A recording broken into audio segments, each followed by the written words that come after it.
मेरे प्यारे भाइयों और बहनों, क्लास 10th के छोटे छोटे नन्हे मुन्ने बच्चों, आज हम बात करेंगे आपके बोर्ड एग्जाम को लेकर के। क्या आपको ऐसा लगता है कि मैं बोर्ड एग्जाम में कम मार्क्स ला पाऊंगा, या आपको ऐसा लगता है कि मैं बोर्ड एग्जाम में टॉपर बन के दिखाऊंगा? क्या आपका सिलेबस अभी तक कंप्लीट हुआ है या नहीं हुआ है? क्या आपको ऐसा लगता है कि मैंने बिल्कुल भी सिलेबस नहीं किया है तो मैं पास कैसे होऊंगा? या आपको ये लगता है कि मेरा तो सिलेबस कंप्लीट हो चुका है, बस न्यूमेरिकल्स करने के बाद मैं एक टॉपर बन के दिखाऊंगा? क्या आपको मैथ से डर लगता है और बोर्ड एग्जाम आने पर आपको महसूस हो रहा है, या आपको लग रहा है कि मैथ तो मेरा फेवरेट सब्जेक्ट है, मैं इसमें हाईएस्ट मार्क ला करके दिखाऊंगा? तो ये वीडियो दोनों ही कंडीशंस में आपके लिए है। आपका सिलेबस पूरा हुआ हो या नहीं हुआ हो, आपका मैथ फेवरेट सब्जेक्ट हो या आपको उससे डर लगता हो, दोनों ही कंडीशंस में ये आपके लिए है। अगर आपका सिलेबस कंप्लीट नहीं हुआ है तो आप मार्क कैसे इंप्रूव कर सकते हो? आपका सिलेबस कंप्लीट हो गया है तो आप क्लास के टॉपर कैसे बन सकते हो? ये आज हम समझेंगे इसमें step by step, topic by topic. Last के 15 डेज बचे हुए हैं एग्जाम होने के, तो इन 15 डेज की हम बेस्ट से बेस्ट प्लानिंग देखेंगे, बेस्ट से बेस्ट प्लानिंग समझेंगे और एक स्ट्रेटजी समझेंगे जिससे आप अपने मार्क्स को हाईएस्ट कर सकते हो और मार्क्स में इंप्रूवमेंट ला सकते हो। तो उस प्लानिंग और उस स्ट्रेटजी को हम स्टेप बाय स्टेप समझेंगे। आपको इस वीडियो में लास्ट तक रहना है। अगर आप भी क्लास का टॉपर बनना चाहते हो, अगर आप भी अपने मार्क्स को इंप्रूवमेंट करना चाहते हो, अगर आप भी बेस्ट और सीक्रेट प्लानिंग को समझना चाहते हो, आज हम समझेंगे सबसे पहले उन स्टूडेंट्स के लिए जो क्लास में सबसे वीक हैं, जिनका सिलेबस अभी तक कंप्लीट नहीं हुआ है, जिनको मैथ से डर लगता है और उन्हें लग रहा है कि मैं बोर्ड एग्जाम में पास हो पाऊंगा या कहीं फेल तो नहीं हो जाऊंगा। हम उन स्टूडेंट्स की बात करेंगे। सबसे पहले हम बात करते हैं पासिंग मार्क्स की। पासिंग मार्क्स की अगर हम बात करें, मान लो आपका जो बोर्ड एग्जाम है वो 80 मार्क्स का है। 80 मार्क्स में आपको पास होने के लिए कितने मार्क्स चाहिए? मात्र 33%। तो 80 में अगर हम 33% फाइंड करें तो ये आता है अप्रोक्सीमेट 27 मार्क्स। और class 10th maths board exam में 27 मार्क्स लाना कोई बड़ी बात नहीं है। अगर आप बेस्ट प्लानिंग, बेस्ट स्ट्रेटजी से आज से ही तैयारी शुरू कर देते हो और क्वेश्चंस जाकर के अटेम्प्ट करते हो बोर्ड एग्जाम में, उनकी बेस्ट प्लानिंग को आप समझते हो, स्ट्रेटजी को समझते हो, तो 27 मार्क्स लाना बच्चों का ही खेल है क्लास 10th बोर्ड एग्जाम में। उसको हम समझेंगे कैसे। 27 मार्क्स आपको लाने हैं पासिंग के लिए, और अगर आपका सिलेबस कंप्लीट हो गया है तो आप हाईएस्ट मार्क्स तक कैसे जाएंगे ये भी हम समझेंगे। आइए हम समझते हैं। मैथ में जो मार्क्स आते हैं वो पढ़ने के साथ साथ एक बेस्ट स्ट्रेटजी को फॉलो करने के साथ में भी इंक्रीज होते हैं। अगर आप उस स्ट्रेटजी को फॉलो करते हो, आप भले ही क्लास के अभी एवरेज स्टूडेंट हो, लेकिन बोर्ड एग्जाम में आप डेफिनेटली 90 प्लस मार्क्स आसानी से ला सकते हो। तो 90 प्लस मार्क्स के लिए आज हम प्लानिंग करेंगे आपकी। सबसे पहले ये समझो कि बोर्ड एग्जाम में जो बोर्ड एग्जामिनर होता है वो यह नहीं देखता कि आप टॉपर हो कि नहीं, वह ये नहीं देखता कि आपको कुछ आता है कि नहीं, वह देखता है आपने जो क्वेश्चन सॉल्व किया है उसमें आपने स्टेप फॉलो किए हैं कि नहीं, वो स्टेप सही है कि नहीं।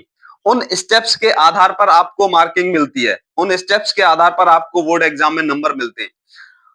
सिंपल लैंग्वेज में समझो, कोई एक क्वेश्चन है और वो क्वेश्चन 5 स्टेप में सॉल्व होना है, और आपने उसके 3 या 4 स्टेप्स फॉलो किए हैं और सही फॉलो किए हैं, लेकिन लास्ट के 2 स्टेप आपसे गलत हो गए या आपका आंसर गलत हो गया, तो ऐसा नहीं है आपको 0 मार्क्स मिलेंगे या आपके टोटल नंबर कट जाएंगे, नहीं। अब हम समझते हैं स्टेप मार्किंग को। मान लीजिए कोई क्वेश्चन है जिसमें 5 स्टेप में उसे सॉल्व करना है। आपने क्या किया है, उसके 5 स्टेप्स हैं और ऐसा मानो वो क्वेश्चन 5 मार्क्स का है। फर्स्ट स्टेप आपने फॉलो किया, सेकंड स्टेप भी आपने सही फॉलो किया है, थर्ड स्टेप भी आपने सही सॉल्यूशन किया है, फोर्थ स्टेप में आपसे मिस्टेक हो गई, और 5 स्टेप यानी आंसर लिखने में भी आपसे मिस्टेक हो गई। तो एग्जामिनर कभी भी इसको टोटल कट करके आपको 0 मार्क्स नहीं देगा, इस पर आपको कुछ न कुछ मार्क्स मिलेंगे जरूर।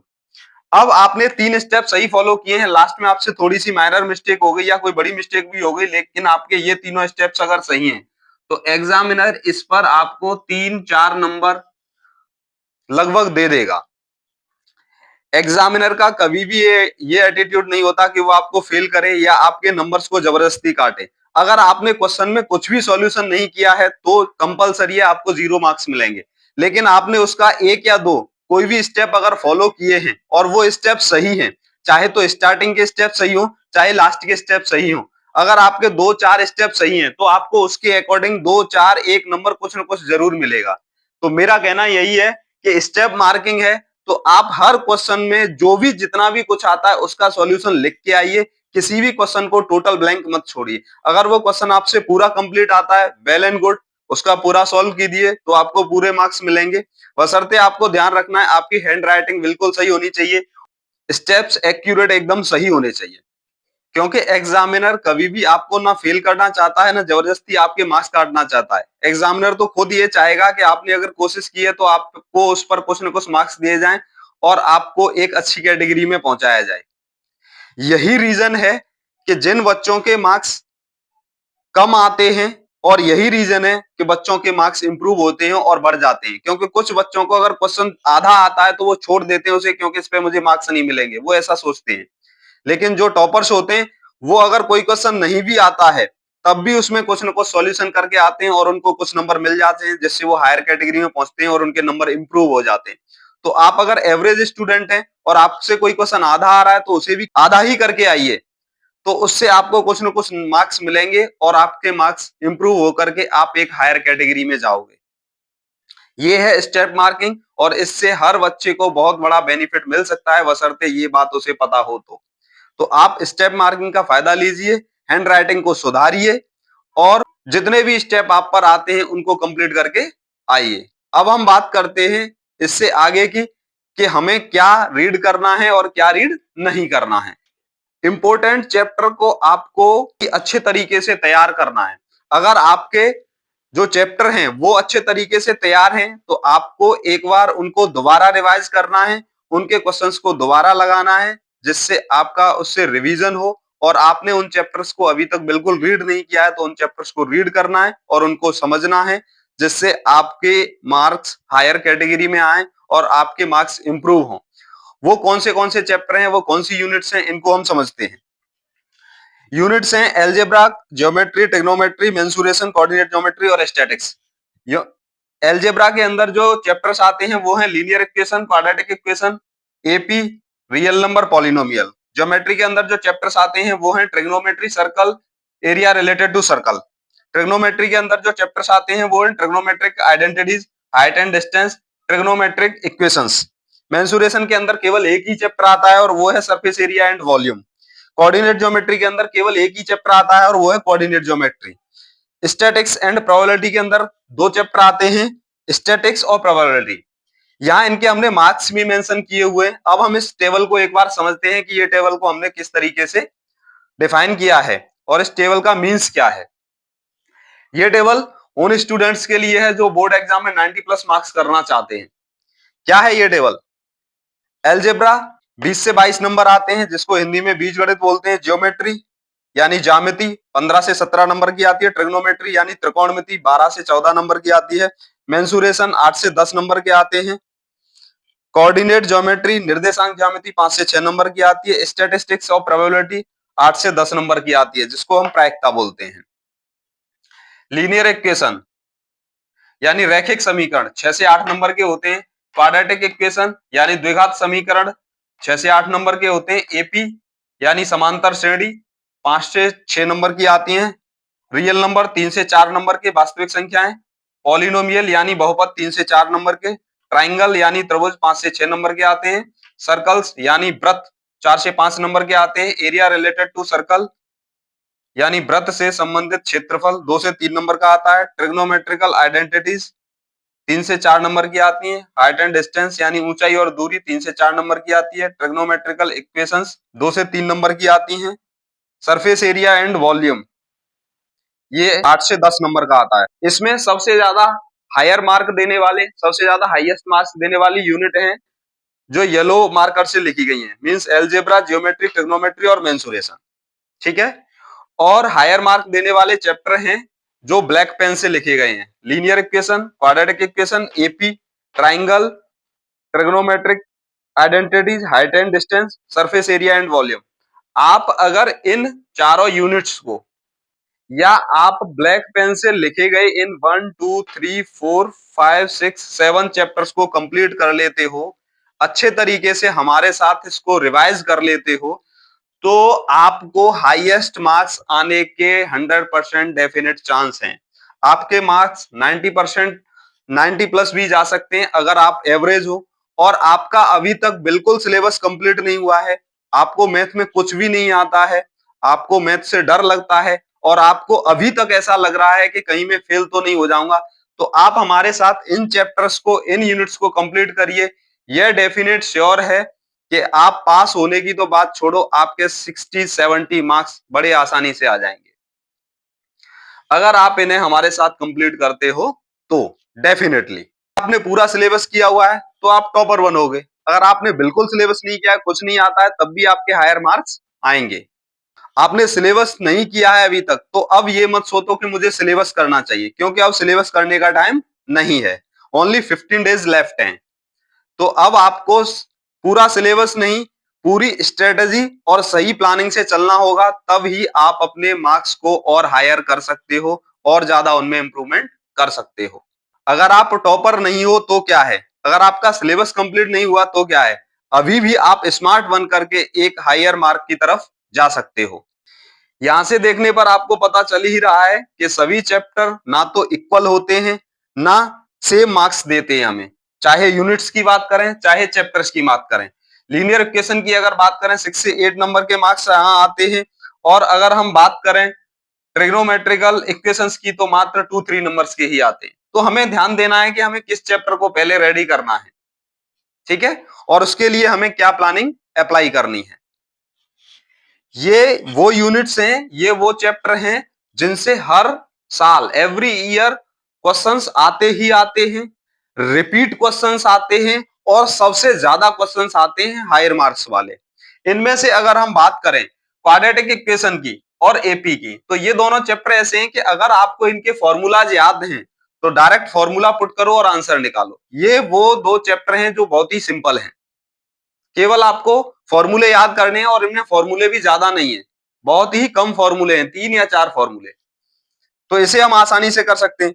बात करें हम स्टैटिक्स और प्रोबेबिलिटी की, एक ही चैप्टर है, एक एक चैप्टर है और वो भी अच्छे मार्क्स देते हैं। ये डायरेक्ट टू द पॉइंट होते हैं, दोनों सिंपल तरीके से कर सकते हो, तुरंत आंसर मिल जाएगा, लेकिन इनको थोड़ा सा हमें रिवाइज करना होगा और प्रैक्टिस करनी होगी। बात करते हैं हम ट्राइंगल की या टोटल ट्रिग्नोमेट्री की। ट्रिग्नोमेट्री की अगर हम बात करें तो सिंपल है, कुछ ही फॉर्मूलेज हैं इसमें, उन्हें भी हम आसानी से आपको बताएंगे, तो आप इसे भी बड़ी सिंपल तरीके से सॉल्व कर सकते हो। तो ऑल ओवर ये चैप्टर्स वो हैं जो मैंने अभी बताए हैं आपको कि जिनमें आप डायरेक्टली फॉर्मूला पुट करते हो और आंसर निकालते हो। फॉर्मूला बेस्ड क्वेश्चन है, ज्यादा कोई लॉजिक लगाने की जरूरत है नहीं इनमें। अगर मैं अपने व्याप पर सच बोलूं तो वास्तविकता ये है कि बोर्ड एग्जाम में पास होना या टॉपर बनना कोई बड़ी बात नहीं है। बड़ी बात है तो इस समय जो आपके अंदर डर है उसको खत्म करना, सेल्फ मोटिवेट करना, खुद को एनर्जेटिक करना, एक बेस्ट स्ट्रेटजी को फॉलो करना, एक बेस्ट प्लानिंग को फॉलो करना। प्लानिंग हम आपको यहाँ दे ही रहे हैं, स्ट्रेटजी हम आपको यहाँ दे ही रहे हैं। आपको प्लानिंग और स्ट्रेटजी को लगातार फॉलो करना है जिससे आप अपनी क्लास में, अपने स्कूल में हायर से हायर मार्क्स लेके आ सको। तो क्या आप इसे फॉलो करने को तैयार हो? क्या आपको ऐसा लगता है कि जो भी टॉपर्स होते हैं वो पेपर को 100% सॉल्व करते हैं? नहीं।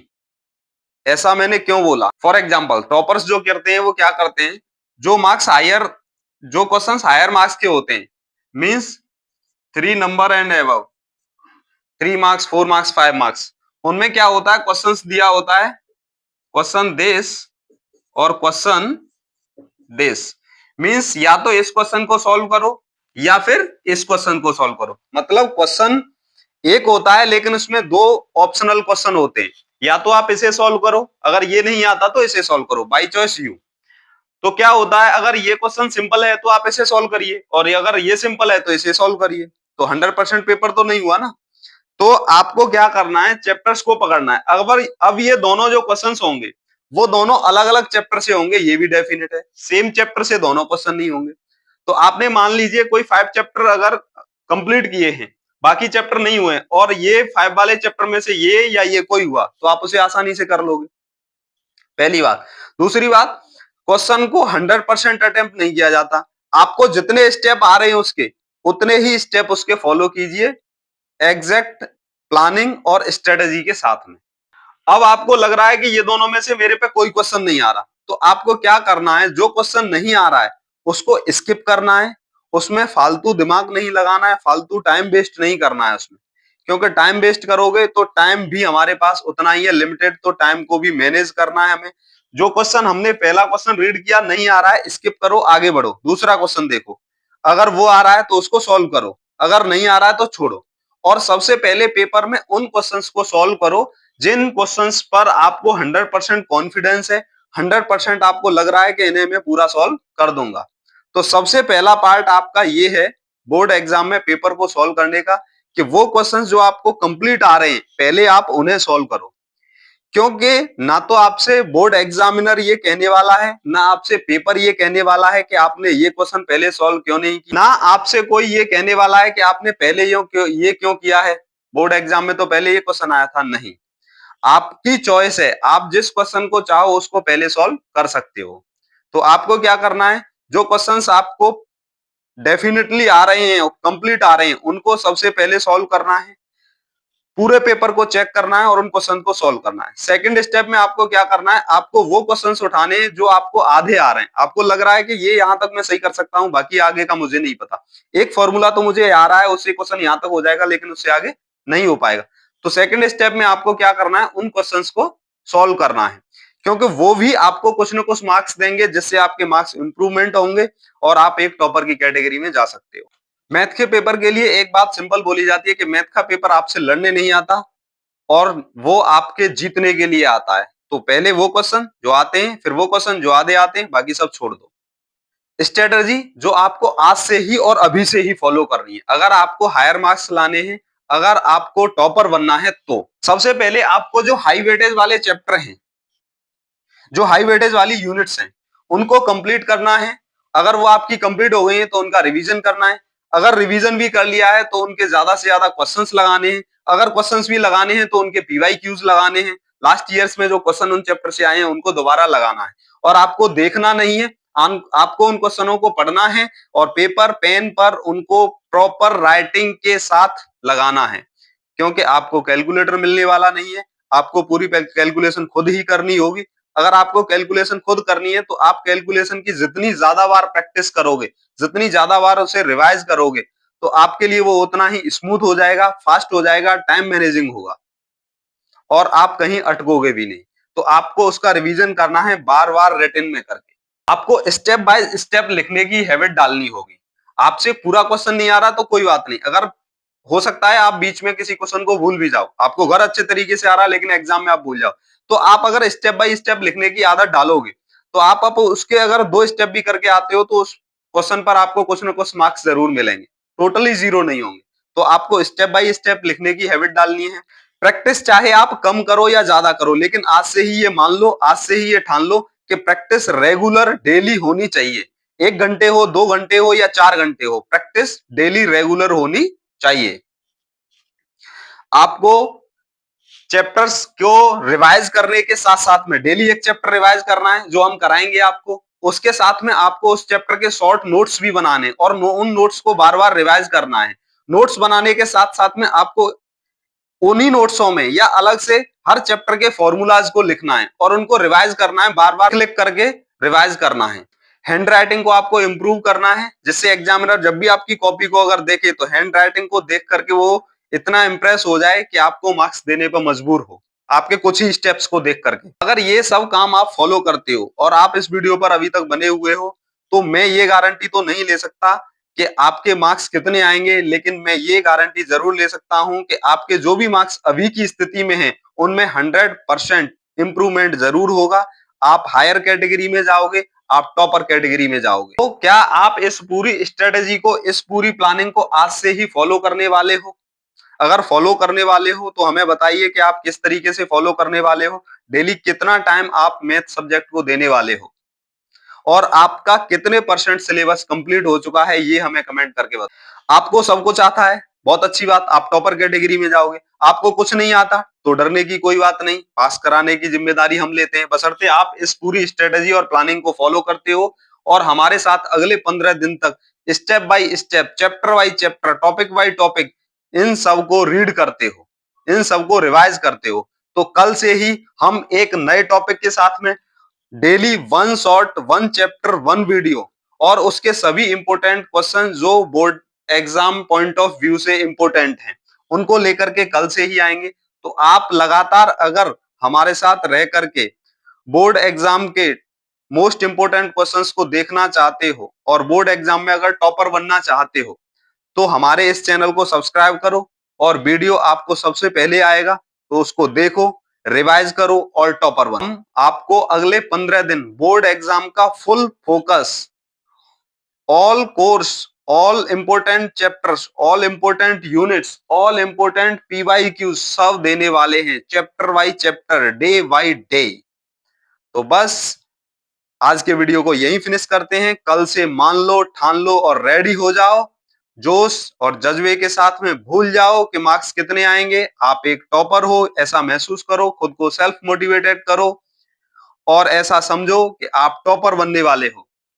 ठीक है, तो बाय बाय, कल मिलते हैं इसी टाइम पर नेक्स्ट वीडियो के साथ, अगले चैप्टर के साथ।